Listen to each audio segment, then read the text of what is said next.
नमस्ते फ्रेंड्स, आप देख रहे हो मेरे YouTube channel the living legend.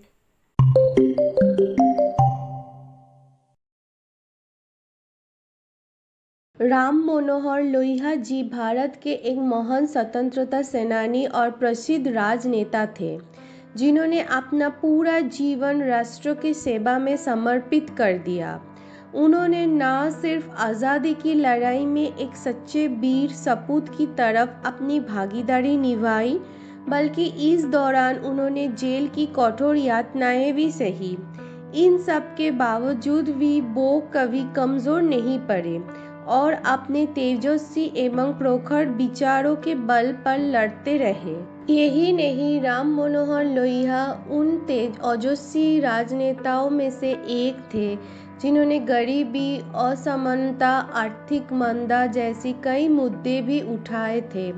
वही उनके जीवन से आज हर युवा को प्रेरणा लेने की ज़रूरत है। तो आइए जानते हैं राम मनोहर लोहिया जी के जीवन के बारे में। डॉक्टर राम मनोहर लोहिया 23 मार्च 1910 में उत्तर प्रदेश की फैज़ाबाद के अकबरपुर कस्बे में एक साधारण परिवार में जन्मे थे। राम मनोहर लोहिया की मां का नाम चंदा देवी था, जो कि एक टीचर थी।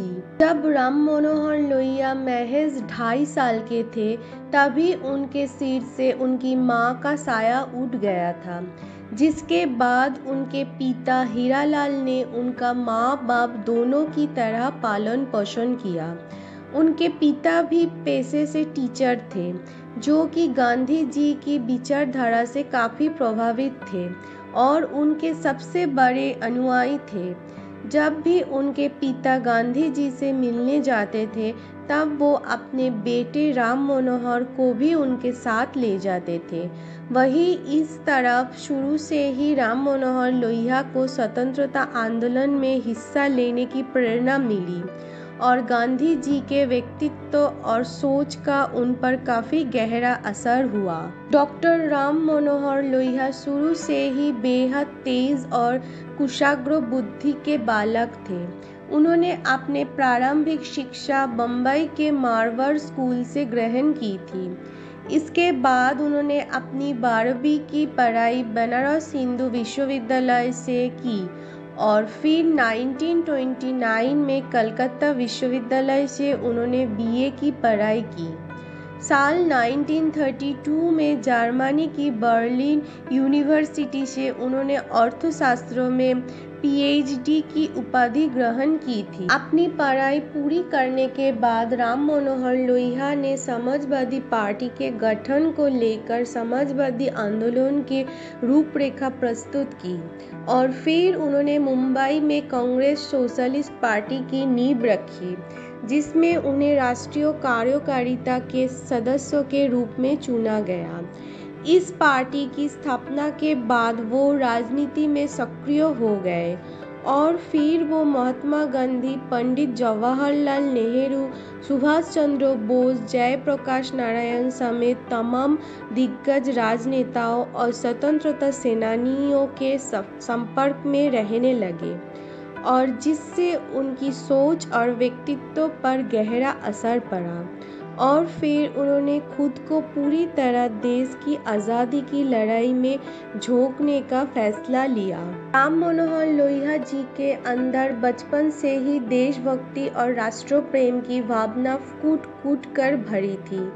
वही 1942 में गांधी जी द्वारा चलाए गए भारत छोड़ो आंदोलन के दौरान जब कई बड़े कांग्रेसी राजनेताओं को जेल के अंदर बंद कर दिया गया था, उस दौरान राम मनोहर लोहिया जी ने एक सच्चे देशभक्त की तरह भारतवासियों के अंदर आज़ादी पाने की प्रबल इच्छा जागृत की और स्वतंत्रता आंदोलन में लोगों की भागीदारी निभाने के लिए प्रेरित किया। हालांकि इस आंदोलन के दौरान बाद में उन्हें भी महात्मा गांधी, सरदार वल्लभ भाई पटेल, मौलाना आज़ाद, पंडित जवाहरलाल नेहरू समेत अन्य तमाम नेताओं के साथ गिरफ्तार कर लिया गया और ब्रिटिश अधिकारियों ने उन्हें कालकोठरी में बंद कर दिया।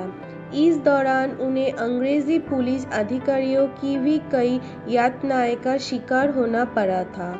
स्वतंत्रता आंदोलन के दौरान उन्हें कई और बार जेल की सजा भुगतनी पड़ी थी।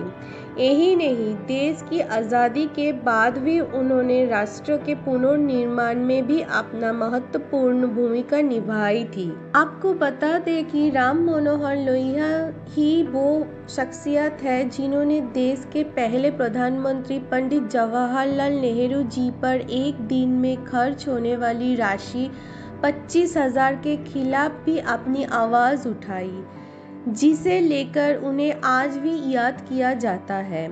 इसके अलावा राम मनोहर लोहिया ने समाज में फैली असमानता, जातिगत भेदभाव, आर्थिक मंदी समेत महिलाओं और किसानों के मुद्दों को भी उठाया था।